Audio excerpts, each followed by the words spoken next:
Berjumpa lagi dengan Albarak. Kita lanjutkan cerita kelahiran kembali Dewa Abadi tanpa nama. Jangan lupa share, like, komen, dan subscribe.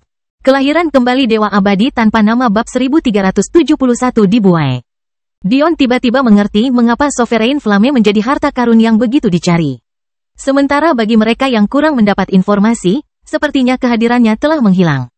Kenyataannya bukan saja kehadirannya tidak hanya menyatu sempurna dengan tubuhnya, namun juga menjadi jauh lebih kuat. Setiap tindakan Dion dipenuhi dengan keagungan dan kehadiran. Ini tidak sesederhana penggandaan kekuasaan. Sederhananya, lawan Dion harus memiliki budidaya yang jauh lebih besar daripada dia untuk mendapatkan peluang. Jika Dion mau, dia sudah bisa menghancurkan segel Evangeline lebih banyak lagi. Selain itu, saat ini, pembatasan terhadap Dion hampir tidak ada. Aturan yang mengikat orang lain tidak mungkin membelenggunya. Seolah-olah kehadirannya yang menyatu dengannya menjadikannya penguasa hukum surga. Jika kehadirannya mencapai tingkat yang cukup tinggi, dia bahkan bisa mengabaikan aturan surga yang paling sulit sekalipun. Dion tidak bisa tidak memikirkan Ellie. Pada hari dia mencapai kehadiran tingkat dewa, dia akan mampu melepaskan belenggu temannya. Meski Ellie tidak pernah mengeluh, Dion tahu bahwa dia bekerja sangat keras untuk membuktikan kegunaannya.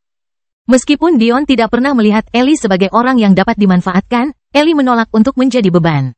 Di dunia di mana kekuasaan berbicara banyak tentang segalanya, sulit bagi Ellie untuk menerima bahwa dia tidak akan pernah bisa berkultivasi dengan baik seumur hidupnya.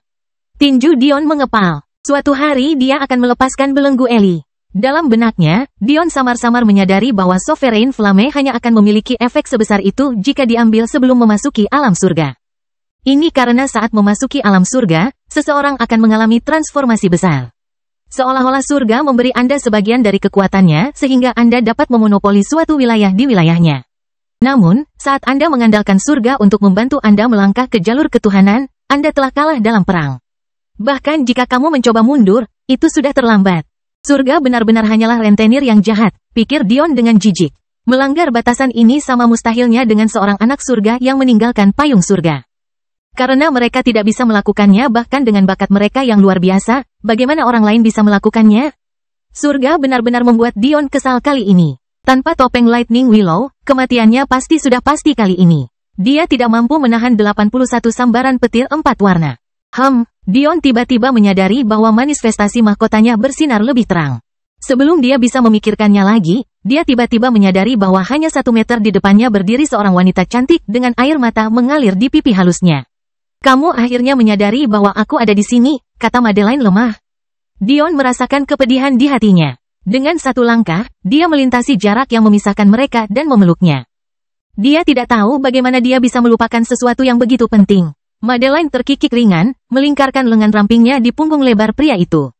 Tampaknya Dion telah tumbuh lebih tinggi lagi, sekarang tingginya 6-8. Kenakan pakaianmu, cabul. Dion, setelah membuat celana olahraga yang nyaman dan menggendong Madeline, melompat ke langit.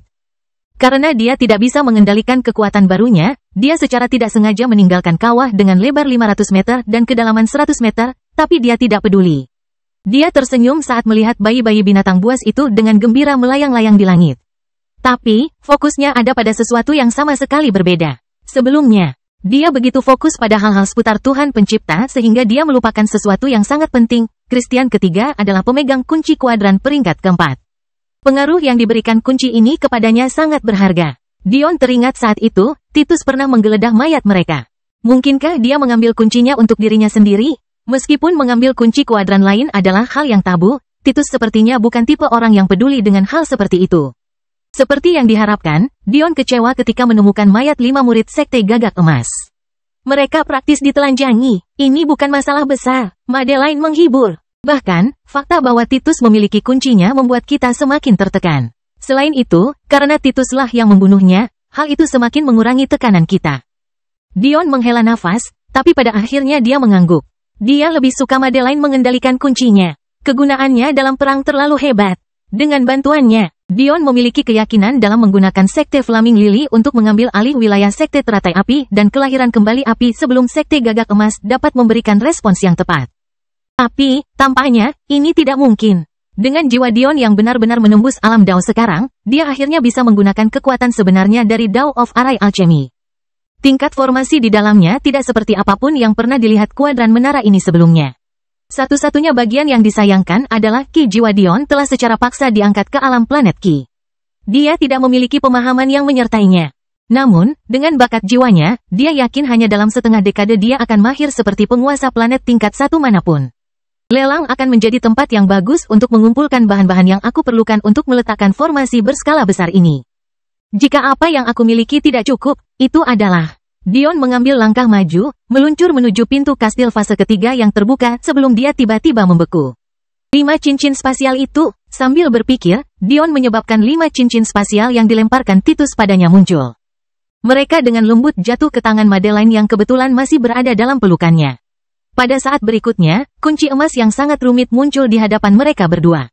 Terakhir kali Madeline melihat kunci ini, dia mengira Dion meninggal dengan mengenaskan. Sungguh ironi baginya melihat gambaran yang sama dengan kebahagiaan seperti itu sekarang.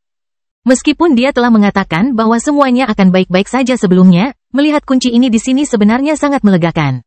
Kelahiran kembali Dewa Abadi tanpa nama bab 1372 memudar. Berbeda dengan pojok rusa langit, pojok api emas memiliki pusat di lantai langit dan lantai dao, sedangkan pusat sudut rusa langit tersebut sudah diambil alih, atau dibiarkan tidak aktif. Kunci ini adalah cara terbaik untuk mengendalikan mereka. Ditambah lagi, tidak disebutkan penggunaannya secara militer. Dion hendak menghela nafas lega ketika kuncinya tiba-tiba mencoba terbang dengan kecepatan yang membutakan. Ekspresi Madeline berubah. Bagaimana dia bisa lupa? Klan dan sekte terkuat menempatkan rencana darurat pada kunci mereka jika terjadi sesuatu yang tidak terduga, seperti kematian penggunanya. Satu-satunya alasan kunci Dion melayang, menunggu siapapun mengambilnya, justru karena dia tidak memiliki rencana seperti itu. Tidak heran Titus meninggalkan kuncinya di cincin spasial Dewa Emas, dia tahu ini akan terjadi. Namun, apakah mereka benar-benar berharap rencana darurat yang mereka buat sudah cukup? Dion adalah penguasa planet sekarang, meskipun hanya berkuasa dan tidak dalam pemahaman. Itu sudah cukup, tangan Dion terulur. Tiba-tiba, kehadiran yang luar biasa jatuh dari langit. Tidak, itu bukan kehadiran, itu adalah Ki jiwa. Pada saat itu, ribuan formasi kecil hancur, menyebabkan kuncinya jatuh tanpa membahayakan dari langit dan ke telapak tangan Dion. Madeline berkedip. Itu mudah. Dion tertawa sambil menyerahkan kunci pada Madeline. Formasi yang melindungi kunci ini sebenarnya adalah lingkaran ajaib. Namun, mereka tidak dirawat dengan baik. Selain itu, pemahaman sihirnya berada pada tingkatan penguasa bulan yang terbaik. Di hadapan kehadiran Dion yang menanamkan Ki jiwa, itu hanyalah selembar kertas basah. Kurasa ini saatnya untuk melihat apa yang ditinggalkan oleh bajingan Tuan Pencipta itu. Langit tidak akan mengizinkannya membentuk dunia warisan tanpa menggunakan warisan sejati sebagai intinya.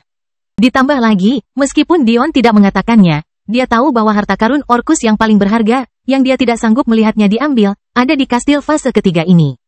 Setelah ini, Dion dan Madeline dapat meluangkan waktu untuk menjelajahi seluruh dunia dan kemudian mereka dapat mengambilnya.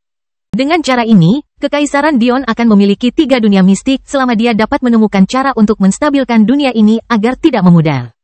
Kamu bisa mengecewakanku, Madeline berkata dengan nada menggoda. Dia tidak lagi sakit, dan suasana hatinya juga baik setelah terikat dengan kuncinya. Jadi, dia merasa lucu bahwa Dion masih menggendongnya seolah-olah dia adalah pengantin baru. Tidak pernah, Dion menyeringai, melompat melewati pintu kastil fase ketiga untuk memasuki lautan api biru yang familiar. Namun kali ini, dia hampir tidak merasakan panas apapun. Seolah-olah dia sedang berdiri di tengah angin sejuk. Kenyataannya, ketika jiwa Dion menerobos, dia merasakan api bawaannya bergetar tak terkendali. Pada saat itu, jika bukan karena tindakannya, dao setengah langkahnya akan menjadi dao penuh. Namun, Dion tidak percaya bahwa ini adalah waktu yang tepat untuk melakukan lompatan besar ke depan. Hanya karena seseorang mempunyai kesempatan untuk meraih kekuasaan, bukan berarti mereka harus melakukannya. Hal ini terutama terjadi pada Dion, seseorang yang kelemahan tragisnya dapat dianggap sebagai usahanya mengejar kekuatan. Sederhananya, ada sesuatu yang tidak beres dengan Dion tentang api bawaannya. Fakta bahwa mereka bekerja hampir seperti pemahaman instan tentang dewa pertempuran hanyalah salah satu alasan Dion begitu tidak disukai oleh mereka, selain dari kegelapan api kekacauannya. Jika Dion harus mengungkapkan perasaannya dengan kata-kata, itu mirip dengan perbedaan antara menyatu dengan Sovereign Flames setelah memasuki alam surga dan sebelumnya. Yang satu memberi Anda peningkatan kekuatan yang melampaui imajinasi, saat ini, Dion merasa seolah-olah dia bisa menghancurkan dunia dengan satu langkah. Namun, bagi pihak lain, hal itu tidak terlalu berlebihan. Ini bukan berarti bahwa seseorang tidak akan mendapat manfaat dari Sovereign Flame setelah alam suci, karena Anda akan mendapatkan manfaatnya. masalahnya adalah manfaatnya akan sangat berkurang. Sementara kehadiran Dion menyatu sempurna dalam semua aspek, seseorang yang menyatu setelah memasuki alam surga hanya akan dapat memilih jalan yang sangat terbatas. Misalnya, jika Madeline yang bergabung dengan Sovereign Flame, dia hanya bisa memilih satu dari 3 jalur. Dia bisa memutuskan untuk menggabungkannya dengan tubuhnya, jiwanya atau ki-nya. Dan, meskipun demikian, perpaduannya tidak akan sempurna, melainkan parsial. Selain itu, fusi tersebut tidak akan mampu mempertahankan kehadiran Tuhan. Jadi, bahkan jika Madeline entah bagaimana menerobos ke dunia itu suatu saat nanti, dia hanya akan bisa menggunakan sebagian dari kekuatan yang mungkin. Tentu saja, ada alasan mengapa semua ini penting sekarang. Sebagai pemilik Sovereign Flame, Dion mampu menghasilkan Sovereign Sparks. Percikan ini seringkali merupakan bentuk Sovereign Flame yang muncul di lelang. Dion bisa menghasilkan 1 percikan per tahun jika dia hanya mengandalkan Sovereign Flame itu sendiri. Atau, dia bisa menggunakan kemampuan Subdu Sovereign Flames untuk mengubah api unik menjadi percikan api yang memiliki tujuan yang sama. Meskipun Sovereign Flame tidak memiliki kemampuan profesi ofensif, defensif, atau sekunder, ia memiliki 2 kekuatan yang luar biasa. Yang pertama adalah yang dialami Dion, perpaduan sempurna dari kehadiran. Dan yang kedua adalah tundukkan. Dalam kehadiran api penguasa, yang berskala langsung ke kehadiran pemiliknya, api apapun yang bersentuhan dengannya dapat ditundukkan. Kemampuan ini juga disertai dengan keterampilan tambahan untuk mendeteksi api unik dan memahami kemampuannya dengan sempurna. Penerapan kemampuan seperti itu tidak ada habisnya. Kegunaan pertama dan jelas adalah untuk mampu menundukkan sejumlah besar api unik. Api sangat berharga dalam banyak formasi terbaik dalam Dao of Arai Alchemy dan ini jelas tidak menyebutkan kekuatan ofensif mereka. Selain itu, Subdu juga bisa mengubah api lain menjadi kekuatan Sovereign Flames sendiri. Dion dapat menukar 100 api suci atau 1000 api esensi dengan 1 Sovereign Spark. Dimungkinkan juga untuk menukar 10 api surgawi atau 1 api Dao untuk hasil yang sama. Jika Dion memberikan percikan tersebut kepada keluarga, teman, dan bawahannya, kekuatan mereka akan mengalami perubahan kualitatif. Faktanya, aplikasi yang paling diminati Dion adalah menggabungkan percikan api dengan pil Martial Saint. Dion memiliki perasaan samar bahwa meridiannya telah menghancurkan penghalang kelas 1 dan memasuki tingkat dewa yang sebenarnya. Jelas sekali, ini adalah efek dari perpaduan sempurnanya. Jika Sovereign Flame dapat memengaruhi tubuhnya, bagaimana mungkin meridiannya menjadi pengecualian? Sebenarnya, Dion tidak terlalu peduli dengan perubahan ini. Karena dia memiliki dunia batinnya, peningkatan ukuran meridiannya dapat diabaikan. Perubahan ini hanya penting sejauh hal itu meningkatkan kecepatan kultivasinya dan mencerahkannya tentang potensi penggunaan sparks lainnya. Jika seseorang memilih untuk menerapkan spark ke meridiannya dan meminum pil Martial Saint pada saat yang sama, mereka tidak perlu menjadi tidak berdaya selama bertahun-tahun seperti yang dialami Madeline. Mereka dapat segera membuka 3 meridian baru, tentu saja dengan asumsi bahwa mereka sudah berada di orde ke-9. Poin penting terakhir adalah jika seseorang menyatu dengan percikan sebelum alam celestial, meskipun Anda masih dibatasi hanya pada 1 jalur. Perpaduan kehadiran akan sempurna dan tanpa cacat. Satu-satunya bagian yang disayangkan adalah satu individu hanya bisa menyatu dengan 1 percikan. Tapi ini sudah cukup bagus. Cekikikan Madeline membangunkan Dion dari pikirannya. Matamu bersinar sangat terang, sehingga kupikir kamu mungkin membutakanku. Dion tersenyum sambil menutupi bibir ceri istrinya dengan bibirnya sendiri. Suasana hatinya menjadi lebih baik. Ketika Dion terbangun dari mimpinya menciptakan pasukan yang tak terkalahkan dengan Sparks, dia menyadari mengapa dia tidak merasakan panasnya api biru tersebut. Bukan karena dia telah tumbuh begitu kuat, tapi kemampuan Sovereign Flame. Karena kemampuan subdu miliknya, dia secara praktis menjadi kebal terhadap api, langsung meningkatkan level kehadirannya. Saat ini, kehadiran pada dasarnya masih merupakan seni bela diri, yang berakar pada tubuh manusia. Ini berarti kekuatan kehadirannya berakar pada kekuatan tubuhnya. Secara teknis, api langit apapun bisa diabaikan. Kelahiran kembali Dewa Abadi tanpa nama bab 1373 di sana. Namun masalahnya lebih rumit dari ini. Jelas sekali, tidak semua api surgawi diciptakan sama. Gelar api surgawi mirip dengan gelar penggarap alam surgawi. Jelas sekali, tidak semua benda langit memiliki kekuatan yang sama. Jadi, Dion bisa mengabaikan api yang berhubungan dengan peringkat api unik. Dengan kehadiran tingkat raja, bahkan 100 api unik teratas pun harus tunduk pada Dion. Namun, 30 besar tidak akan melakukan hal seperti itu. Mereka membutuhkan kehadiran setingkat kaisar. Akhirnya, bahkan kehadiran tingkat kaisar tidak berguna melawan 10 besar, dan bahkan kehadiran tingkat kaisar puncak pun harus memberi jalan kepada 3 besar. Saat ini, kehadiran Dion berada di tingkat raja puncak. Itu berarti jika dia harus menghadapi api penyucian peringkat 15 lagi, kemampuan api penguasa tidak akan berguna. Meskipun api penyucian berada di peringkat 3 teratas dalam kekuatan ofensif, secara keseluruhan hanya berada di peringkat ke-15. Dion menghela nafas lembut, berjalan melewati kastil dan kembali ke ruang singgasana. Saat ini, kastil fase ketiga sudah berantakan. Inti dunia mistis yang dulunya luhur dan indah ini telah dihancurkan oleh kesengsaraan Dion. Sebenarnya, tidak ada serangan yang dihadapi Dion yang cukup kuat untuk menghancurkan kastil ini. Bahannya terlalu kokoh, hanya saja surga memiliki kemampuan untuk menggantikan kekuatan yang dihadapi Dion sejenak untuk mengekspos Dion ke awannya. Jelas sekali, awan kesusahan tidak bisa muncul di dalam kastil, jadi Dion harus dipaksa keluar. Saat ini, langit yang masih memerah di atas dapat dilihat dari dalam ruang singgasana yang compang camping karena atapnya telah terkoyak. Anehnya, ketika Dion dan Madeline muncul di ruang singgasana, mereka tidak menemukan apapun. Selain kerangka sang pencipta yang sekarang kosong dan jubah kelas tertingginya, tidak ada yang tersisa. Ya, memang ada lautan api biru, tapi Dion tidak percaya semua masalah ini sepadan. Bahkan merah dan hijau sepertinya sudah mati. Dion sebelumnya dapat merasakan kehadiran mereka di mata batinnya, tetapi kekuatan hidup mereka menghilang ketika Orcus menghembuskan nafas terakhirnya.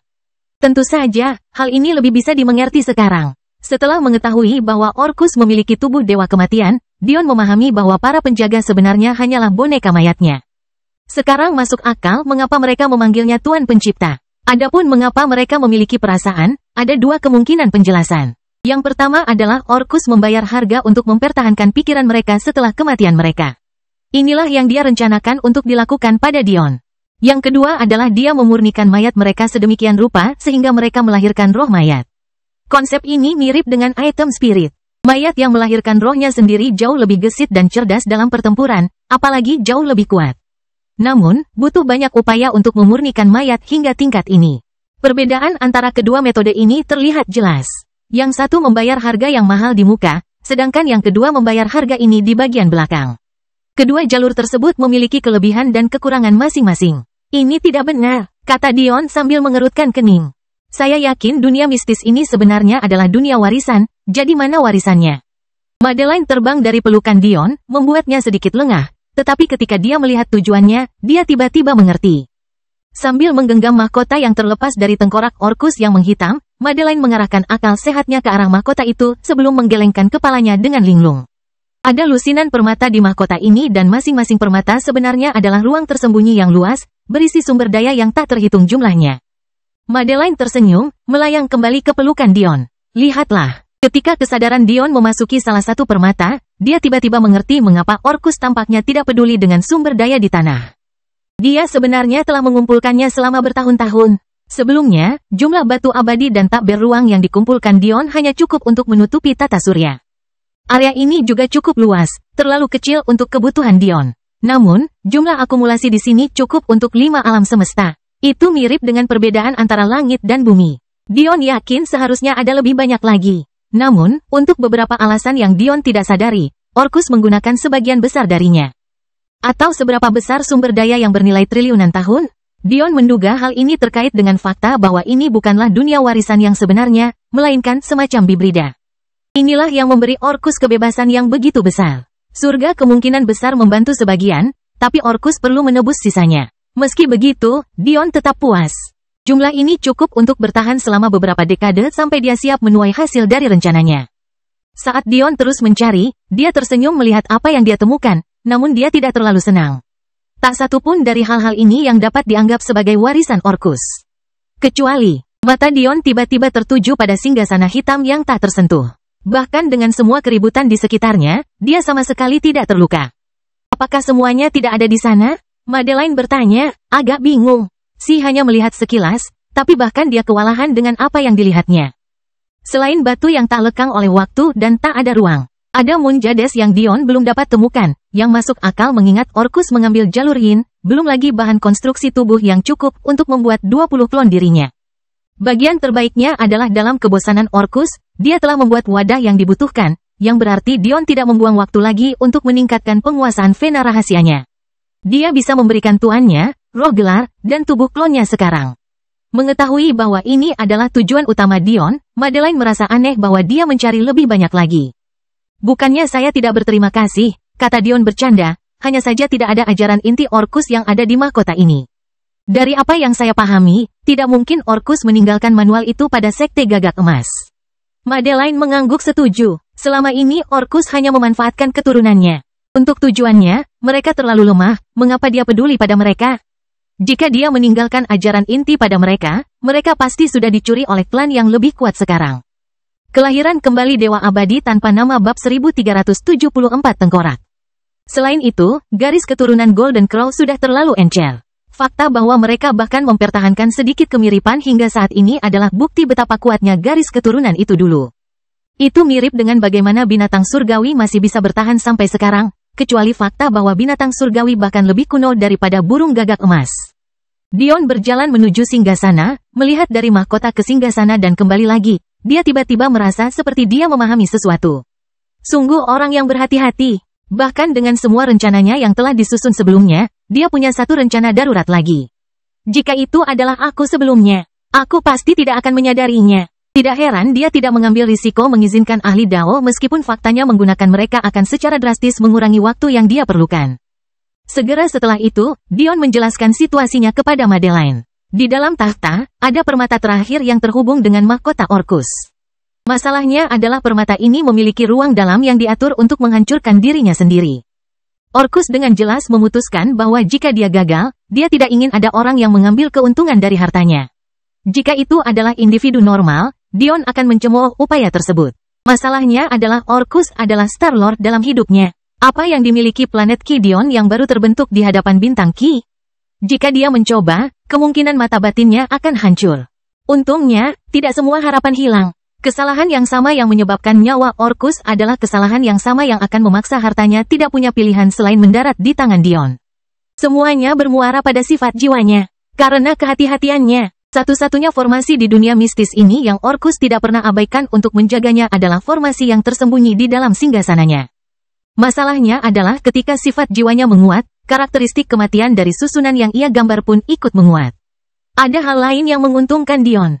Orcus mengaku sebagai seorang alkemis, penjinak binatang buas, dan ahli vena rahasia, tetapi dia tidak pernah mengaku sebagai ahli formasi. Dari apa yang Dion lihat, tingkat keahliannya dalam formasi hampir mencapai ranah Comet Lord. Jauh lebih lemah dari Dion. Hanya saja bintang Ki yang dia gunakan untuk membentuk susunan kelas Comet ini membuat Dion pusing. Namun, jika Dion dan Madeline bekerja sama, mereka dapat menggabungkan planet Ki Dion dengan esensi kehidupan. Dalam hal ini, itu akan cukup untuk melawan Ki bintang sifat kematian Orcus, terutama karena kehadiran Dion telah menyatu sempurna dengan Ki jiwanya. Dengan memahami pemikiran tersebut, pasangan suami istri tersebut berangkat bekerja. Pada akhirnya, mereka membutuhkan waktu hampir 1 bulan untuk melakukan pekerjaan yang lambat dan melelahkan sebelum susunannya akhirnya hancur dengan aman. Saat ini, hanya tinggal beberapa jam lagi sampai dunia runtuh. Tapi, sekarang Dion dan Madeline telah menguasai inti dunia yang sebenarnya, dunia mistik kembali stabil. Dion tertawa. Orcus ini benar-benar jenius. Dia berhasil mengelabui surga dengan berpikir bahwa tempat ini adalah dunia warisan, dan sekarang surga berpikir bahwa kita juga sedang mencari pewaris. Baru sekarang Dion dan Madeline mengerti sebagian. Sebagian besar sumber daya Orcus digunakan untuk menstabilkan disonansi kognitif yang dialami surga karena dunia warisan palsu ini. Hal ini memungkinkan Orcus menerima bantuan dari surga sekaligus mendapatkan manfaat dari dunia mistis. Teori di baliknya begitu rumit sehingga Dion merasa mustahil untuk memahaminya. Hal ini membutuhkan pemahaman yang mendalam tentang hukum surgawi sehingga Dion hanya bisa mengakui bahwa hukum itu terlalu jauh di atasnya. Namun, pada saat ini, Dion tidak peduli. Di depannya sekarang duduk apa yang selama ini dia cari, ajaran inti Orcus. Bukan hanya itu saja, harta karun di sini sedikit, tetapi levelnya jarang bahkan menurut standar Dion. Dia hanya bisa menggelengkan kepalanya dan tersenyum bodoh sambil menyeka keringat di wajahnya. Ada satu harta karun di sini yang paling membuat Dion bersemangat untuk melihatnya, harta karun yang bahkan dia abaikan dari buku hitam yang tidak menyenangkan itu. Bentuknya tengkorak hitam kecil seukuran kepala bayi, tapi jelas tidak manusiawi. Matanya terlalu besar, giginya bergerigi, dan tanduknya melengkung menjadi spiral setan. Naluri Dion langsung memberitahunya apa yang terjadi. Harta karun ini adalah rahasia untuk memutus hubungan antara leluhur yang tertidur dan klan mereka. Dion melihat tengkorak kecil di tangannya. Di samping, Madeline duduk bermeditasi. Baginya, nyala api ini adalah sumber penting untuk meningkatkan pemahamannya mengenai kehendak hidup. Mengingat pentingnya, inti jurang kehidupan bahkan lebih langka daripada inti jurang maut. Kesempatan seperti itu belum pernah terjadi sebelumnya, jadi dia memanfaatkannya sepenuhnya. Sebenarnya, Madeline Life Will terikat pada api Ice Phoenix miliknya, masalahnya ini tidak cukup. Api es tersebut memiliki karakteristik kehidupan, bahkan berada di peringkat atas api penyucian hingga menempati peringkat ke-6. Namun, karakteristik ini harus dipelihara karena dapat dengan mudah ditekan oleh karakteristik api dingin yang menusuk. Meskipun wasiat api Madeline telah mencapai alam niat ke-9, karakteristik hidupnya sangat tertinggal. Sebagai hukum tertinggi, bagaimana kehidupan bisa begitu menyedihkan? Namun, Madeline tidak mampu menyembuhkan tubuh Dion sendirian tanpa dukungan. Ini menunjukkan betapa kurangnya karakteristik kehidupan apinya. Cara terbaik untuk mengatasi masalah ini adalah dengan memahami kehidupan secara terpisah dan perlahan-lahan memasukkan pemahaman ini ke dalam apinya. Pada akhirnya, mereka akan menjadi satu dan Madeline bisa fokus hanya pada meningkatkan kualitas apinya secara keseluruhan. Dion mengalihkan perhatiannya kembali ke tengkorak bayi. Apa ini? Jalan kematian yang ada di dalam tengkorak ini sangat aneh dan rumit, namun juga memiliki sejarah yang sangat dalam dan kaya. Yin dan yang kecil berbicara sebagai satu kesatuan seperti yang sering mereka lakukan ketika menggunakan jalur sejarah waktu mereka. Tengkorak ini berasal dari spesies kerajaan iblis. Kerajaan iblis telah lama punah dan menghilang setelah era kekacauan. Setidaknya, inilah yang terjadi dalam wujud aslinya. Cabang-cabang kecil dari kerajaan iblis bertahan hingga era primordial. Namun pada saat itu, mereka hanyalah cangkang dari diri mereka sebelumnya, yang pada akhirnya digantikan oleh para iblis yang berlatih di sepanjang jalur iblis. Namun, kerajaan iblis adalah pencetus semua jalur tersebut. Saat ini, satu-satunya bagian yang tersisa dari sejarah ini hanya dapat ditemukan di medan perang kuno di mana awal waktu bertemu dengan akhir. Tengkorak ini adalah milik seorang anak dari era kekacauan, seorang bangsawan darah sejati dari salah satu klan terkuat di 7 klan berdosa, klan kebanggaan. Mata Dion berkontraksi. Apa maksud si kembar yang hanya tersisa potongannya? Bagaimana hal itu bisa terjadi? Dulu ketika Dion memasuki lembah jenius dan menangkap 3 kitsune jenius. Salah satu kaisar yang mendukungnya adalah anggota salah satu klan berdosa ini juga. Bukan, namanya Chan Zui dan dia adalah seorang pemuda gemuk yang dengan bangga menyebut-nyebut bahwa dia adalah bagian dari klan Glutton di kuadran peringkat ke-23. Kelahiran kembali Dewa Abadi tanpa nama bab 1375 tercengkeram. Meskipun si kembar hanya menyebut satu dari 7 klan berdosa, bukankah sudah jelas dari judul klan kebanggaan? Semua orang tahu apa itu 7 dosa mematikan, kesombongan, keserakahan, nafsu, iri hati, kerakusan, kemarahan, dan kemalasan. Jika klan kebanggaan adalah bagian dari mereka, maka klan pencinta makan pun demikian. Sejauh yang diketahui Dion, mereka tidak lagi menyebut diri mereka 7 klan berdosa, melainkan menggunakan 7 dosa gelap. Dia tidak tahu mengapa perbedaan ini penting atau mengapa dunia persilatan yang tampaknya tidak toleran terhadap para penggarap jalur iblis akan membiarkan klan akar mereka ada di antara mereka. Anak ini berasal dari garis keturunan Pride utama dan sangat berbakat. Namun, dia meninggal dalam kematian yang tidak dapat ditentukan terlalu dini. Orcus kemudian menemukan tengkorak ini di dalam reruntuhan kuburan klan Pride di dalam medan perang kuno. Setelah bertahun-tahun yang tak terhitung jumlahnya, kebencian dan kebanggaan kaum muda yang tertanam dalam melahirkan fenomena baru, menempa jalan kematian baru, nihility. Nihility, Dion bergumam pelan. Kata itu berarti ketiadaan, sikap apatis terhadap semua yang ada, kebanggaan yang begitu dalam sehingga struktur realitas tidak ada artinya bagi Anda. Agar pemuda ini menciptakan jalan seperti itu bahkan dalam kematian. Dion menarik napas dalam-dalam. Jalan seperti itu benar-benar memperjelas mengapa perwujudannya mempermalukan konsep kedaulatannya. Ia mengaku ingin menguasai segala jalan, namun apa pemahamannya menghadapi hal tersebut? Bisakah dia benar-benar mengklaim dominasi atas jalan seperti itu? Satu-satunya jawaban yang dia punya sama sekali tidak. Sekarang Dion mengerti bagaimana Orcus memutuskan hubungan antara nenek moyang yang tertidur dan kenyataan. Dengan mengandalkan tengkorak ini, dia bisa memasuki jalur nihility dan kemudian menggunakannya untuk memutuskan mekanisme kebangkitan apapun yang tersisa. Karena nenek moyang adalah teknik yang mengikuti garis hidup dan mati, itu membuatnya sangat mudah untuk digunakan pada mereka. Perlu dicatat bahwa konsep kemudahan ini bersifat relatif. Jika Dion mencoba meniru perbuatan Orcus, dia akan mati tanpa ada mayat untuk dikuburkan. Bukan hanya jalannya yang terlalu lemah dalam menghadapi hal seperti ini, begitu pula niat kematiannya. Dion bahkan percaya bahwa Orcus juga demikian. Jika Orcus tidak memiliki tubuh dewa kematian, dia tidak akan mampu menahan beban menggunakan harta karun ini. Pengalaman ini membuka dunia baru bagi Dion. Fakta bahwa dia telah menemukan inti jurang dunia lain bahkan tidak ada dalam pikirannya. Sebaliknya, dia merasa akhirnya memahami apa artinya menciptakan jalan sejati bagi diri sendiri. Dion dengan ringan mencengkeram kepala tengkorak itu. Dalam hatinya dia diam-diam membungkuk pada anak ini. Jika dia bisa membayar kembali klan Pride untuk layanan ini, dia akan melakukannya. Segera, dia menyadari bahwa tangannya dengan cepat terkorosi bahkan dengan kekuatan tambahan dan tubuh undeadnya. Jadi dia dengan cepat meletakkannya kembali di dalam kotak hitam tempat Orcus menyimpannya dan menyimpannya. Ini juga memperluas cakupanku di dunia persilatan. Jika binatang buas ada sebagai representasi jalan, masuk akal jika akan ada representasi untuk sisi gelap juga. Naga mewakili kedaulatan, sedangkan sisi lain dari mata uang mereka adalah klan kebanggaan, mewakili kebanggaan. Sejujurnya, Dion juga ingin menggabungkan tengkorak bayi itu ke dalam tubuh klonnya. Namun dia tahu itu bodoh. Tengkorak ini pasti akan menyebabkan sisa Orcus dibakar. Jika ini terjadi, meskipun Dion akan mendapatkan sisa bakat pemuda klan Pride, dia akan kehilangan konstitusi Dewa Kematian. Itu tidak sepadan. Sebaliknya, dia memutuskan untuk membuat klonnya terlebih dahulu menggunakan kerangka Orcus. Setelah dia berhasil melahirkan konstitusi Dewa Kematian dalam dirinya, dia perlahan-lahan akan menyerap esensi tengkorak itu seiring berjalannya waktu. Akhirnya mengesampingkan pemikiran itu, Dion melanjutkan ke harta karun kedua. Kali ini, itu adalah kuali atau tungku alkimia.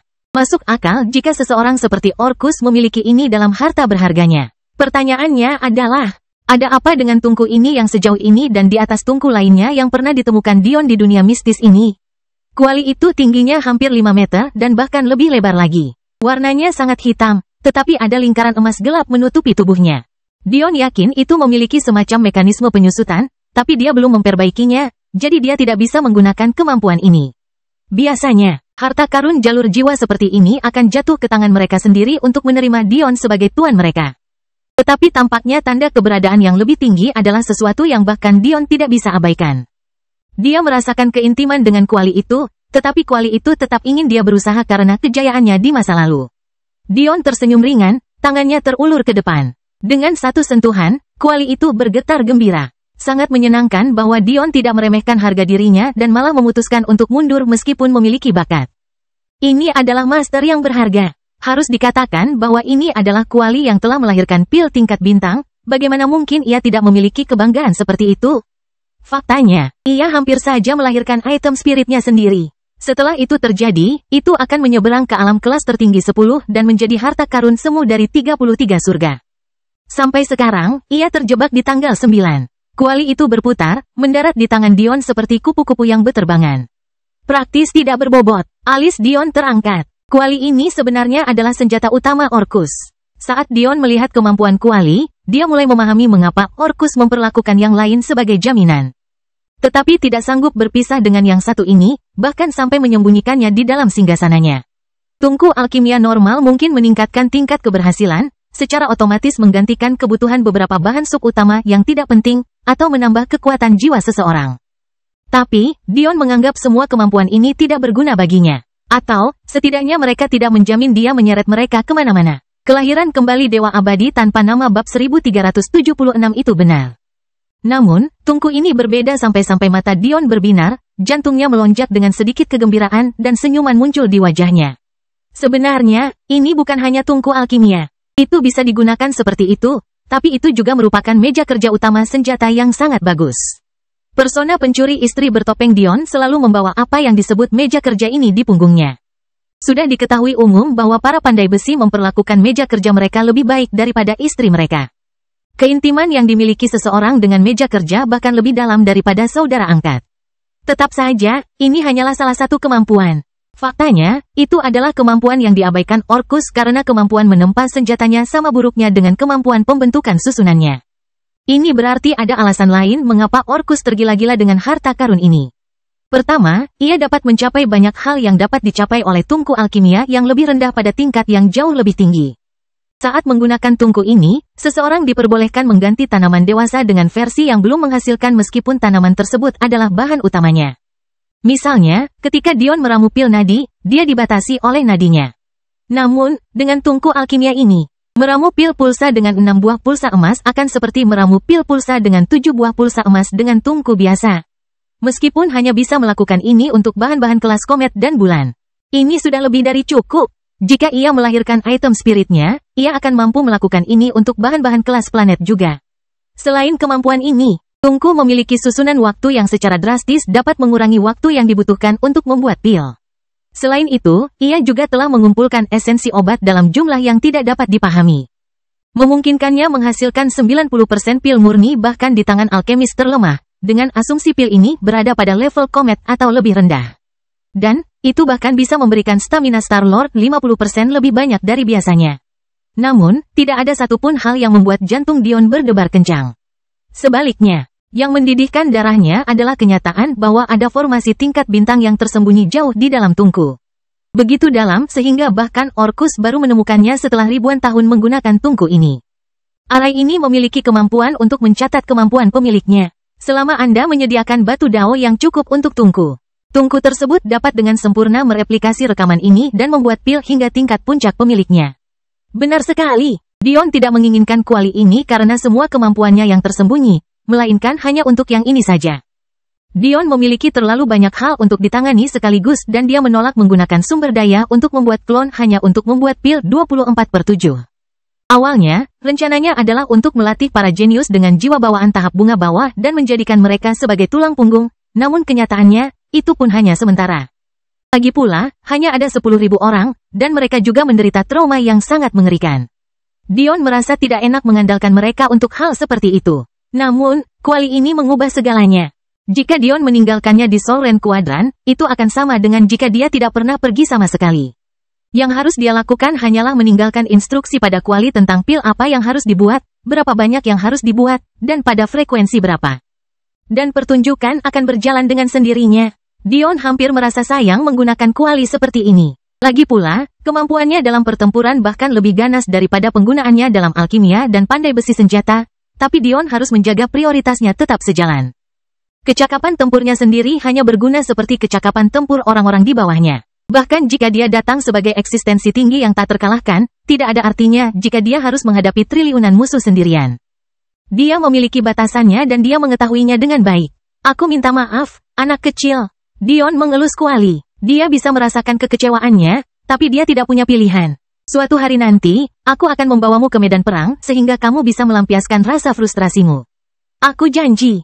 Satu-satunya hal yang memalukan tentang semua ini adalah kuali tersebut kehilangan salinan kemampuan Orcus setelah dia meninggal. Tampaknya kemampuan menyalinnya bergantung pada hubungan jiwa dengan pemiliknya, sesuatu yang kini telah hilang. Tapi, Dion tidak terlalu kecewa dengan hal ini. Meskipun Orcus dapat membuat pil tingkat bintang, Dion harus menemukan bahan-bahannya sebelum dia dapat melakukannya. Jadi, dalam jangka pendek, dia bahkan tidak bisa memanfaatkan sepenuhnya rekaman Orcus. Selain itu, untuk pil tingkat rendah, Dion yakin bahwa bahkan seorang Star-Lord tidak akan melampauinya dalam meramu pil tingkat komet. Sedangkan untuk pil tingkat bulan, meskipun jelas lebih baik, namun tidak akan terlalu banyak. Harta berikutnya sebenarnya digantung di tubuh Orcus, dan itu adalah jubah kelas tertingginya. Kenyataannya, jubah ini tidak sesederhana itu. Kembali ke dalam kastil langit yang tak terlihat, Dion telah menemukan banyak jubah komet dan penguasa bulan. Tapi dia menganggap semuanya tidak berguna. Namun, ini adalah jubah Tuan Bintang yang bonafit. Bukan hanya itu, tapi itu adalah jubah dari Raja Bintang tingkat 6 tertinggi. Meskipun Dion tidak peduli dengan warisan alkimia Orcus mengingat dia memiliki Dao of Arai Alchemy.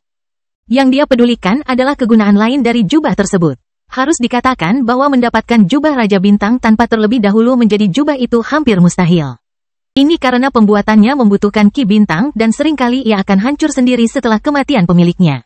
Namun, Orcus jelas telah menonaktifkan fungsi ini. Jika tidak, saat dia membentuk dunia warisan ini, jubahnya akan terbakar menjadi abu. Ini sangat menguntungkan Dion, memungkinkan dia untuk memetiknya sebagai hadiah. Sekarang mengadakan pertunjukan seharusnya jauh lebih mudah. Dion berpikir sambil tersenyum. Pikiran pertama yang dimiliki Dion adalah menggunakan jubah ini sebagai fasad. Para jenius sudah sangat terkejut dengan keberadaannya sebagai Raja Bulan. Bagaimana reaksi mereka ketika mereka mengetahui bahwa memang benar bahwa dia mempunyai seorang Raja Bintang yang mendukungnya? Kegunaan kedua dari jubah ini adalah untuk perlindungan. Orcus terlalu sombong dalam pertarungannya dengan Dion, tidak merasa perlu mengaktifkan kemampuan pertahanan jubah ini. Jika tidak, mustahil Dion dan Madeline menang dengan mudah. Faktanya, mustahil untuk menang sama sekali.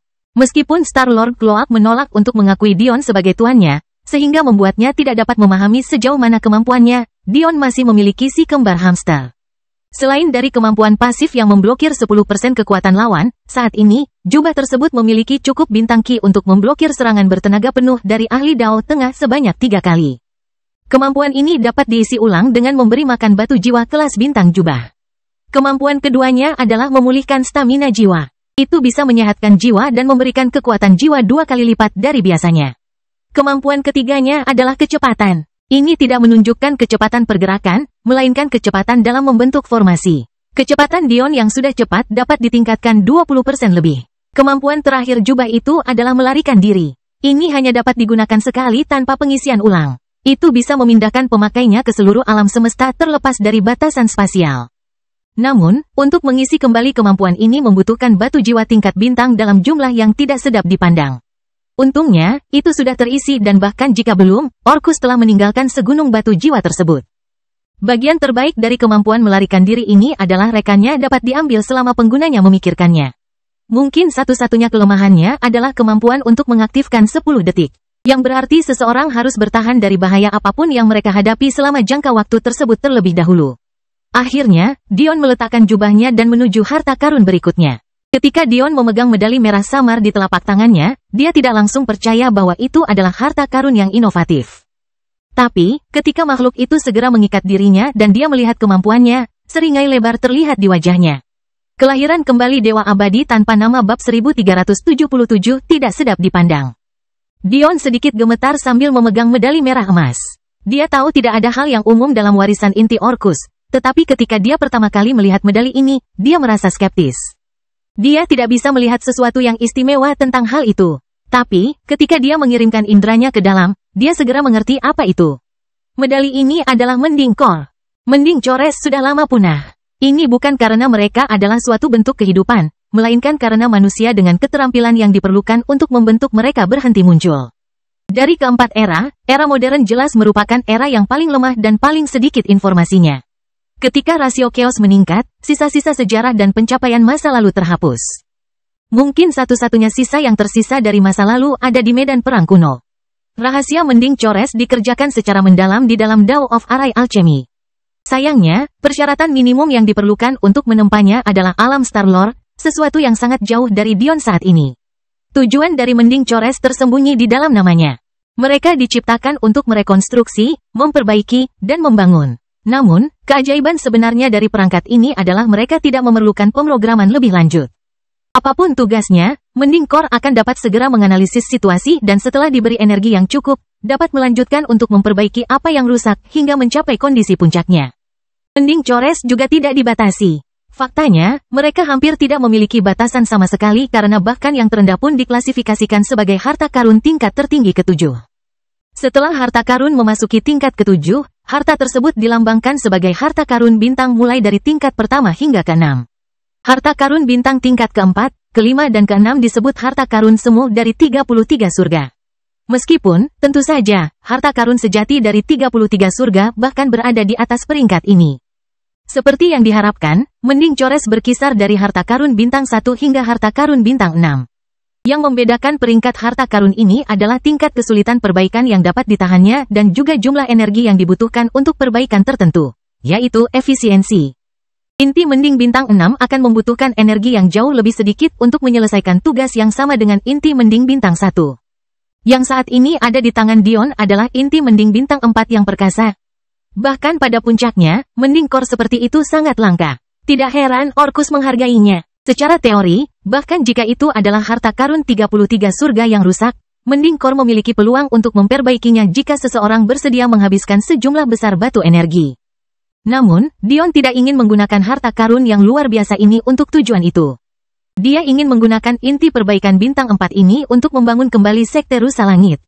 Ketika Dion pertama kali menemukan reruntuhan sekte dan gurunya, dia mengandalkan ruang pelatihannya untuk secara paksa mendapatkan pemahaman tentang keinginan. Namun, dia tidak menggunakannya lagi sejak saat itu. Itu bukan karena dia telah melupakan ruangan-ruangan ini, melainkan karena ruangan-ruangan itu sudah tidak berguna lagi baginya sekarang.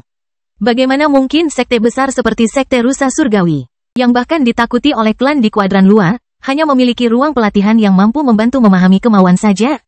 Pada puncaknya, Ruang pelatihan Sekte Rusa Surgawi ini bahkan dapat menampung para ahli Dao dalam pemahaman mereka. Jika Dion mengizinkan Mending Core untuk memperbaiki Sekte Rusa Surgawi ke kondisi aslinya, dia tidak hanya akan mendapatkan basis operasi kedua, tetapi formasi yang pernah melindungi dan mendukung sekte tersebut akan jatuh ke tangannya sekali lagi, formasi yang tidak dimiliki Dion. Keterampilan atau sumber daya untuk diciptakan pada saat ini. Bukan hanya itu yang ingin diperbaiki Dion. Dulu ketika dia pertama kali bertemu Ri dan memasuki makam Elvin, dia mengambil 2 penjaga untuk dirinya sendiri. Dion bahkan masih hidup hingga saat ini karena para penjaga inilah. Salah satu dari mereka bertanggung jawab atas kematian Matriarch Nifeus, sementara yang lain, meskipun sekarang dalam kehancuran total, bertanggung jawab untuk membantunya bertahan dari serangan gabungan Loki dan Penatua Daiyu. Dion ingat bahwa pertama kali dia menganalisis boneka-boneka itu, dia menemukan bahwa susunan penyerapan energinya rusak parah. Susunan serapan Dao mereka compang camping, sedangkan susunan serapan surgawi mereka hanya cukup baik untuk menopang alam surgawi yang lebih rendah. Jelas sekali, kekuatan boneka-boneka itu saat ini tidak berguna bagi Dion. Dia bisa mengalahkan boneka dengan kekuatan seperti itu hanya dengan 1 jari. Namun, Dion juga ingat bahwa kekuatan puncak para penjaga adalah alam puncak Dao. Orang mungkin bertanya-tanya mengapa Dion peduli dengan hal ini. Lagi pula, setelah Evangeline membuka lantai 2 menara Demon Sage, dia telah mendapatkan akses ke 20 boneka Dao sekarang. Jawabannya sederhana, biaya. Menara Demon Sage jatuh dari alam abadi. Fakta bahwa boneka di dalamnya bahkan dapat digunakan dengan batu energi normal merupakan suatu berkah tersendiri, tetapi biayanya sangat besar. Ingat, untuk memberi daya pada 1 boneka hanya dalam 1 menit, diperlukan 1000 batu energi dengan peringkat yang sesuai. Lebih buruk lagi, itu hanya jika Anda menginginkan kinerja tingkat terendah. Artinya, jika kamu memberi 1000 batu suci kepada boneka suci, kamu akan menerima kecakapan bertarung selama 1 menit di tahap suci pertama. Jika kamu ingin mendorongnya ke tahap suci kedua, kamu hanya punya waktu 6 detik, jika ke tahap ketiga, kamu hanya punya waktu 0,6 detik. Jika kamu ingin 1 menit penuh, kamu perlu menginvestasikan 10.000 batu suci untuk tahap kedua dan 100.000 untuk tahap ketiga. Untuk ranah Dao, biayanya bahkan lebih tidak sedap dipandang. Mengenai boneka Dao, semua orang tahu bahwa ada 3 tingkatan. Batu Dao, batu transenden dan batu misterius. Batu Dao berhubungan dengan tahap Dao pertama hingga ke-4, melampaui tahap ke-5 hingga ke-8, dan terakhir, tahap ke-9 hingga ke-12 yang penuh teka-teki. Jika Dion menginginkan boneka Peak Dao selama 1 menit, tahap Dao ke-10 dia akan membutuhkan 10.000 batu misterius. Ini berarti 10 miliar batu transenden dan 10 kuadriliun batu Dao. Hanya untuk 1 menit. Kelahiran kembali Dewa Abadi tanpa nama bab 1378 peta. Ini bahkan tidak memperhitungkan fakta bahwa boneka ini akan menjadi ahli Dao puncak terendah, ahli Dao tahap ke-10. Namun ini adalah biaya yang harus dibayar hanya untuk 1 menit. Mengapa biayanya begitu tinggi? Karena boneka-boneka ini tidak dimaksudkan untuk digunakan dengan ki tipe fana. Mereka dimaksudkan untuk melawan transenden di alam abadi. Fakta bahwa mereka bisa bekerja adalah berkat modifikasi yang dibuat oleh roh item menara pada mereka. Namun boneka Elvin berbeda. Tidak hanya biayanya jauh lebih murah, mereka juga bisa bercocok tanam sendiri.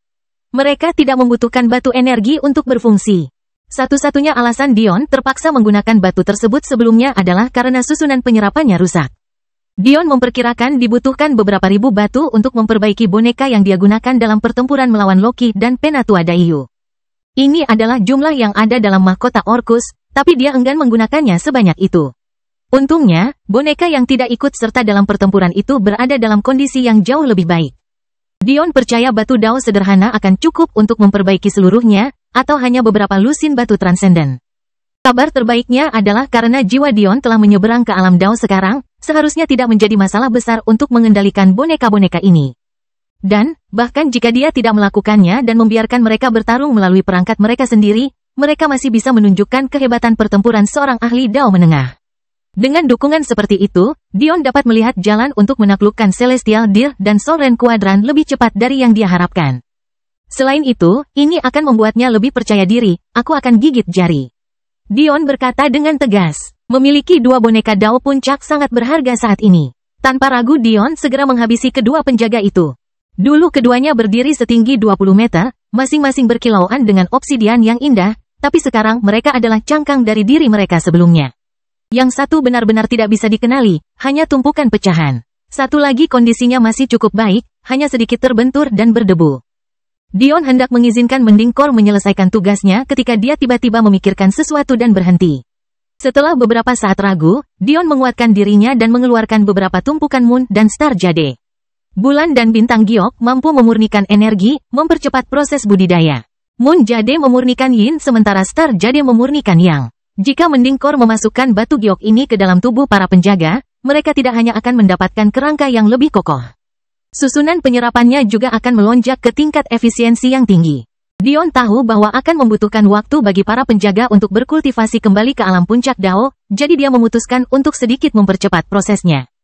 Kini, sebuah proses yang mungkin memakan waktu beberapa abad bisa dicapai dalam beberapa dekade. Selain itu, Dion akan dapat segera mendapatkan pelindung ahli Dao bawah.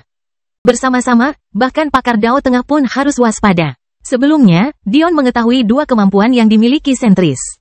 Yang pertama adalah bertukar posisi satu sama lain secara instan, dan yang kedua adalah secara instan membentuk garis energi yang dapat menembus hampir semua hal antara satu sama lain. Tapi, dia merasa setelah perbaikan ini, akan ada lebih banyak lagi. Setelah terikat dengan Mendingkor, Dion mengizinkannya menganalisis kedua penjaga. Seperti yang diharapkan, penjaga yang relatif lebih utuh hanya membutuhkan 34 batu transenden untuk diperbaiki dengan sempurna. Namun, hati Dion berdarah saat membaca informasi kedua. Ini sebenarnya membutuhkan 34.675 batu misterius. Jika ini adalah inti perbaikan bintang 1 dan bukan bintang 4, kemungkinan besar akan memakan jutaan batu misterius. Koleksi Orcus. Karena dia menyedot sebagiannya untuk menstabilkan dunia mistis ini, hanya berjumlah sekitar 50.000 batu misterius. Ini berarti Dion kehilangan lebih dari 60% kekayaan barunya dalam sekejap, bagaimana mungkin dia tidak menangis darah? Pada akhirnya, dia menguatkan hatinya dan menindaklanjutinya. Tetap saja, dia tidak bisa tidak khawatir tentang seberapa banyak yang dia perlukan untuk sepenuhnya memperbaiki sekte rusa langit. Mendingkor membutuhkan waktu 3 bulan untuk menyelesaikan tugasnya. Hal ini akan membuat Dion dan Madeline terlambat dari jadwal untuk keluar dari dunia mistik tepat waktu, tapi itu sepadan. Dion hanya berharap istri-istrinya tidak terlalu khawatir jika dia terlambat keluar. Aku sudah menjadi penggila uang. Dion menggelengkan kepalanya, tertawa pada dirinya sendiri. Perlindungan tambahan semacam ini sangat diperlukan. Dion akan terjun ke dunia yang tidak bisa dia remehkan, semakin banyak kartu truf yang dia miliki, semakin baik. Dion menenangkan emosinya, melirik Madeline dengan penuh kasih sebelum dia melanjutkan memeriksa harta karun Orcus. Yang berikutnya adalah sesuatu yang tidak pernah dia duga, itu adalah peta. Peta itu bukanlah harta karun. Atau, lebih tepatnya, itu bukanlah harta karun yang diharapkan Dion. Tubuh Dewa Kematian sendiri memiliki kekuatan ofensif yang tinggi, tetapi yang membuatnya benar-benar layak mendapat peringkat dewa adalah kemampuan tambahannya, yaitu pengendalian mayat. Sebenarnya, sebutan mayat ini menyesatkan. Orcus tidak seperti klan dan sekte mayat lainnya yang membutuhkan tubuh orang mati yang dicetak. Orcus bisa menciptakan prajurit yang luar biasa hanya dengan sisa kerangka binatang atau manusia jika dia mau. Faktanya, dia sering menyaring daging apapun yang tersisa menjadi tulang, memperkuat daya tahan dan vitalitasnya hingga meninggalkan kerangka hitam. Hal ini tidak hanya membuat ciptaannya tampak menakutkan dan menyeramkan, tetapi juga memperkuatnya hingga tingkat yang tak terbayangkan. Ditambah lagi, beberapa mayat yang paling kuat berasal dari zaman kuno, tetapi bahkan mayat dari keberadaan yang lebih tinggi akan bertahan lama tanpa pembusukan. Hal ini memberi Orcus keuntungan yang tidak dimiliki orang lain. Kelahiran kembali Dewa Abadi tanpa nama bab 1379 namun. Selain itu, peta yang ditinggalkan Orcus sebenarnya adalah lokasi di mana dia menyembunyikan pasukan mayatnya. Setelah kematian Dewa Kematian, jelas saja dunia konstitusi mereka akan runtuh. Jika ini terjadi, maka semua mayat yang telah dimurnikan dengan susah payah oleh Orcus akan hilang. Dion bertanya-tanya sejenak mengapa dia tidak menyimpan mayat-mayat itu bersamanya, tetapi pada saat berikutnya, dia mengerti. Orcus tidak ingin mandek selama berada di dunia ini. Jadi, dia meninggalkan pasukan mayatnya di tempat di mana mereka bisa diperkuat secara perlahan seiring berjalannya waktu. Meskipun Orcus adalah eksistensi tinggi, tidak ada satupun mayatnya yang pernah ada. Menyempurnakan boneka eksistensi tinggi terlalu sulit. Bahkan kerajaan Elfin yang perkasa yang sangat ditakuti Orcus hanya bisa menjaga makam mereka dengan penjaga Dao Puncak. Orcus berharap dengan membiarkan pasukan mayatnya dimurnikan selama triliunan tahun. Dia pada akhirnya akan mematahkan batasan bawaan dari mayatnya dan membiarkan mereka memasuki alam transenden setengah langkah. Apakah itu masalahnya? Dion mau tidak mau akan sedikit kecewa. Tentu saja, kekecewaan ini tidak diarahkan pada peta itu sendiri. Peta ini adalah hal yang hebat. Yang mengecewakannya adalah keterbatasan wayang mayat dan wayang pada umumnya. Dion telah bermimpi memiliki pasukan cloningnya yang terdiri dari ratusan boneka dengan eksistensi lebih tinggi, tapi jelas itu tidak mungkin. Bahkan Orcus yakin dia sedang menjalani mimpi bodoh. Tapi, Dion memahami kegilaannya. Orcus tidak dapat melakukan transendensi karena dia terluka saat menjadi eksistensi yang lebih tinggi. Seandainya dia memiliki boneka eksistensi tinggi, apakah itu akan menjadi masalah? Tentu saja tidak. Sayangnya, menjadi eksistensi tinggi tidak bergantung pada penyerapan atau kekuatan Ki. Melainkan pemahaman, bagaimana mayat atau boneka bisa memahami sesuatu. Jadi melahirkan roh mayat adalah satu-satunya cara untuk menembus batasan ini, tapi melahirkan roh seperti itu terlalu sulit. Bahkan Orcus pun tidak pernah berhasil. Inilah mengapa Orcus begitu terpesona oleh Dion. Ia percaya bahwa karena kecerdasan Dion sangat tinggi, jika ia membayar harga untuk menjaga kesadaran Dion, ia mungkin akhirnya memiliki kesempatan untuk melahirkan boneka dengan eksistensi yang lebih tinggi. Namun, meski begitu, dia tidak yakin. Proses pemurnian jenazah meskipun pikirannya dilindungi tetap akan menghambat pertumbuhan jenazah tersebut. Dion akan kehilangan persentase bakatnya yang tidak diketahui selama proses tersebut. Bahkan jika Orcus menangkap eksistensi tinggi yang masih hidup dan menyempurnakannya menjadi boneka, budidaya mereka akan tetap turun dari peringkat eksistensi tinggi. Pada akhirnya, Orcus meninggalkan pasukan mayatnya, meskipun takut mereka akan ditemukan oleh orang lain, semua dengan harapan bahwa hanya satu dari karyanya akan melahirkan roh mayat. Untuk mencapai hal ini, dia meninggalkan mereka di daerah paling padat Ki kematian yang pernah dia temukan. Bahkan meninggalkan beberapa di dalam makam klan kebanggaan tempat dia menemukan tengkorak bayi. Namun, bahkan setelah semua ini dan triliunan tahun telah berlalu, Orcus masih belum yakin dengan kesuksesannya. Dion menghela nafas. Tetap saja, ada baiknya untuk memeriksa lokasi-lokasi ini. Banyak dari alam semesta ini telah lama hancur dan tidak ada lagi. Jika kita memperhitungkan orbit alam semesta, planet, dan bintang, hanya 2 lokasi yang berada dalam kuadran menara. Selain mereka, hanya ada 5 lainnya, 2 di antaranya berada di dalam medan perang kuno dan seharusnya tidak bergerak sama sekali, sedangkan 3 yang terakhir berada di dalam kuadran iblis. Sebenarnya, Dion seharusnya mengharapkan ini. Tempat apa yang lebih baik bagi kematian untuk berkembang bersama para penggarap jalur iblis? Dion kemungkinan besar akan meninggalkan lokasi medan perang kuno dan kuadran iblis untuk yang terakhir dan mencoba peruntungannya dengan keduanya di dalam kuadran menara. Dion tidak tahu persis seberapa besar koleksi Orcus, tetapi dari apa yang dapat dia peroleh, Orcus kemungkinan besar memiliki mayat Dao rendah yang tak terhitung jumlahnya. Mayat Dao menengah yang lebih sedikit, tetapi jumlahnya masih banyak, sementara mayatnya yang lebih tinggi tidak akan berjumlah lebih dari beberapa lusin. Sedangkan mayat Dao puncaknya kurang dari setengah lusin. Dari beberapa lusin lokasi yang awalnya ada, hanya 7 yang tersisa, jadi jumlah ini pasti jauh lebih sedikit dari ini. Dengan peta yang disimpan dengan aman, Dion telah memeriksa semua harta karun Orcus yang paling berharga. Sekarang, yang tersisa hanyalah buklet-buklet tidak menyenangkan yang hampir tersembunyi dari persepsi Dion. Dia belum pernah merasakan hal ini sejak si kembar hamster pertama kali menetas. Dion dengan hati-hati mengambil buklet pertama. Gelombang Ki kematian segera menyerangnya, tapi dia bisa tetap tenang. Jika dia tidak memahami keinginan kematiannya sendiri, itu akan menjadi masalah. Tapi, untungnya, dia punya. Anehnya, buklet pertama merinci teknik penyempurnaan tubuh. Itu bisa dianggap sebagai teknik tingkat dewa yang lebih rendah jika dinyatakan dengan benar. Namun, meski memiliki teknik yang dianggap melampaui itu, Dion sangat gembira. Sebelumnya, dia tidak memiliki cara sistematis untuk menyempurnakan tubuhnya. Dia hanya bisa melewati rasa sakit yang menyiksa dan kemudian menyembuhkannya sebelum mengulanginya. Metode ini sangat kasar dan tidak efisien, tetapi sekarang dia akhirnya memiliki panduan yang jelas. Kelangkaannya tidak perlu disebutkan. Bahkan Demon Sage tidak memiliki manual seperti itu dan hanya bisa berkembang secara membabi buta seperti Dion. Namun, Orcus memiliki teknik tingkat dewa. Dion membuka-buka buklet itu, menghela nafas lega ketika melihat isinya. Pada awalnya, dia berpikir bahwa teknik penyempurnaan ini mungkin mengikuti semacam jalan jahat karena padatnya Ki kematian yang mengelilingi mereka.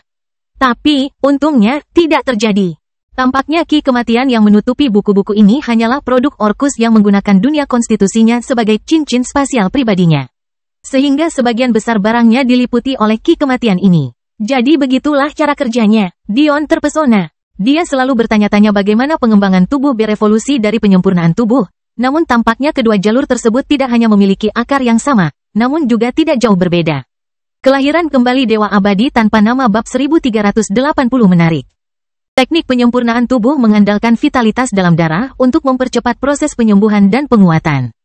Dengan memaksa darah Anda melewati jalur tertentu, itu sama saja dengan melengkapi susunan di dalam tubuh Anda yang dapat menyedot vitalitas ini demi keuntungan Anda. Tampaknya bukan hanya jalur meridian yang menyembunyikan lingkaran sihir, tetapi pembuluh darah juga memiliki gaya serupa. Kenyataannya, Dion sudah mengetahui hal ini. Lagi pula, apa teori runic vein jika bukan praktik yang memanfaatkan kebenaran ini? Selain itu, ada teknik manipulasi darah yang mengikuti jalur yang sama juga. Dion telah mempelajari banyak teknik seperti itu karena dia mengikuti ajaran gurunya. Dion jarang menggunakan teknik manipulasi darah ini, tapi itu bukan karena tidak berguna. Sebaliknya, itu berasal dari teknik tingkat umum, jadi tidak semuanya sekuat Vanishing Fist miliknya. Ada teknik manipulasi darah yang meningkatkan kecepatan, ada yang meningkatkan kekuatan, dan ada pula yang bisa mengeraskan tulang. Teknik manipulasi darah dapat dianggap sebagai cabang teori runic vein yang pada dasarnya kurang permanen. Dilihat dari isi teknik penyempurnaan tubuh, berjudul Tubuh Dewa Palsu, teknik tersebut diambil dari konsep manipulasi darah, teori vena rahasia, dan budidaya tubuh. Tubuh Dewa Palsu bekerja dalam unit vital essence atau vital key. Semakin banyak key vital yang dapat Anda kumpulkan dalam darah Anda, semakin kuat kehalusan Anda. Tapi, seperti yang diduga, persyaratan untuk mulai menggunakan teknik ini sangatlah tinggi. Untungnya, Dion tidak jauh dari bertemu mereka. Begitu dia mencapai 500 juta jin dari beratnya yang saat ini 200.000 jin, dia akan memenuhi syarat. Mengesampingkan tubuh dewa palsu, Dion mengambil buklet berikutnya. Kali ini, dia tidak menemukan teknik budidaya, melainkan sebagian dari warisan yang ditinggalkan oleh klan Gagak Emas, sebuah eksistensi yang bahkan 1% dari sekte Gagak Emas saat ini tidak dapat menandinginya. Seseorang harus memahami bahwa Orcus mungkin dilahirkan dengan tubuh dewa kematian, tapi itu hanyalah hasil takdir dan kebetulan. Kemampuan dasarnya terkait dengan garis keturunan Gagak Emasnya. Garis keturunan yang bisa menyaingi malaikat pada puncaknya. Teknik ini dikenal sebagai 9 matahari Armageddon. Itu adalah teknik tingkat ilahi puncak yang setengah langkah menuju tingkat mistik. Teknik ini adalah teknik serangan paling kuat dari klan Gagak Emas di masa lalu. Dalam bentuk penuhnya, itu adalah teknik kelas mistik yang sebenarnya. Sayangnya, seiring berjalannya waktu, kemauan teknik tersebut merosot ke kondisi saat ini. Konsep kemunduran kemauan agak baru, namun mudah dipahami. Ketika suatu teknik diciptakan, teknik itu dipenuhi dengan kehendak orang yang menciptakannya. Karena itulah Dion bisa membaca buku bahkan tanpa membuka halaman depannya. Namun seiring berjalannya waktu, keinginan ini bisa melemah. Lagi pula, tidak ada kemauan yang abadi. Bahkan mereka yang mengikuti jalan abadi yang legendaris seperti pedang Lilith tidak mungkin mencapai prestasi seperti itu. Biasanya, klan atau sekte mampu mempertahankan keinginan ini untuk jangka waktu yang lama dengan memanfaatkan iman. Konsep misterius ini memungkinkan keinginan nenek moyang klan untuk bertahan lama melewati kemampuan dasar mereka. Sayangnya, saat klan Gagak Emas layu seiring berjalannya waktu, mereka jelas kehilangan kemampuan untuk mempertahankan sesuatu yang sekuat teknik tingkat mistik. Akibatnya, meskipun 9 matahari Armageddon lengkap dan tanpa cacat, ia kehilangan intisari tertentu yang pernah membuatnya menjadi sangat kuat. Ada kemungkinan Dion bisa mendapatkan kembali intisari ini dengan memahami tekniknya. Tapi, dia harus mencapai alam yang esa dengan diri untuk melakukannya. Bisa dibayangkan betapa sulitnya melakukan hal seperti itu dengan teknik tingkat dewa yang dulunya merupakan tingkat mistik. Namun, saat ini, Dion bahkan tidak bisa memanggil satupun matahari. Persyaratan minimum pemahaman untuk menggunakan teknik ini adalah Fire Dao tahap ketiga, sesuatu yang jauh dari Dion. Dion berasumsi bahwa mereka yang memiliki api unik dapat menurunkan persyaratan ini, tetapi dia belum siap menerobos untuk mengujinya. Dia akan mengesampingkannya untuk saat ini dan mengulanginya lagi di masa depan. Mengikuti logika ini, mudah untuk memahami mengapa teknik tingkat mistik Soul Rending Peak masih bertahan hingga hari ini. Tidak cukup waktu berlalu sejak penghancuran puncak hingga keinginannya memburuk. Teknik selanjutnya adalah pengajaran inti klan Gagak Emas lainnya. Judulnya Tubuh Dewa Matahari. Awalnya, Dion berencana mengesampingkannya setelah membaca judulnya dan merasakan sedikit keinginannya. Bagaimanapun, ini tampak seperti teknik tipe pertahanan, tetapi Dion memiliki konstitusi yang memenuhi tujuan ini. Tidak perlu menyisihkan lebih banyak waktu untuk mempelajari teknik seperti itu, dia tidak bisa membagi fokusnya terlalu banyak. Namun, ada sesuatu yang menarik perhatian indranya. Ini mungkin menarik, gumam Dion. Saat ini, jika Dion memutuskan untuk menyebut dirinya peringkat kedua secara defensif di antara mereka yang berkultivasi, dia hampir bersedia mempertaruhkan nyawanya bahwa tidak ada yang berani mengklaim tempat pertama. Dampak dari memiliki 2 dari 3 konstitusi defensif teratas terlalu kuat. Hal ini terutama terjadi ketika Dion mengaktifkan kehendak Kaisar Titannya atau menggunakan energi tipe Bolt. Mengetahui hal ini, cukup jelas mengapa Dion tidak mau membuang waktunya untuk mempelajari teknik bertahan. Namun, yang satu ini berbeda. Ketika digunakan bersama dengan 9 matahari Armageddon, teknik ini menjadi salah satu teknik paling berbahaya yang pernah ada. Kegunaan dasar tubuh Dewa Matahari adalah untuk menyerap api. Setelah api ini diserap, api tersebut langsung diterjemahkan ke dalam kekuatan Anda. Bagi klan Gagak Emas yang pernah membangun klan mereka di atas bintang, hal ini membuat mereka hampir tak terkalahkan di wilayah asal mereka. Bagaimana klan seperti itu menurun? Dion tidak dapat memahaminya. Semakin banyak dia membaca, semakin dia terkejut. Untuk mengubah kekuatan bintang menjadi milikmu. Itu konyol. Cerita bersambung. Jangan lupa share, like, komen, dan subscribe. Agar tidak ketinggalan cerita selanjutnya.